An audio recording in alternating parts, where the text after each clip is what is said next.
যেমন যেটা একটু বড় পাথর আকারের কেমিক্যাল আছে, যেমন অ্যালাম।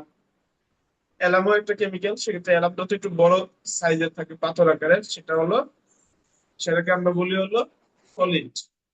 এরপরে এক্সাম্পল যদি আমি ডাস্টের এক্সাম্পল দিই, ডাস্টের এক্সাম্পল ওয়ান কাইন্ড অফ, আমরা যে ডাইস গুলো ব্যবহার করি সেই ডাইস গুলো ডাস্টের আন্ডারে পড়ে, কারণ ছোট ছোট একবারে ক্ষুদ্র কণা। লিকুইড অনেক কেমিক্যাল আছে। আপনি যদি বাসা বাড়ি চিন্তা করেন, হার্পিক একটা লিকুইড কেমিক্যাল। ডেটল যে লিকুইড আছে, ডেটল লিকুইডটাও লিকুইড কেমিক্যাল। গ্যাসিয়াস হলো আমরা যে স্প্রে করি, অনেকটা ফ্যাক্টরি লেভেলে চিন্তা করলে যদি বলি যে স্পট লিফটার, এটা গ্যাসিয়াস।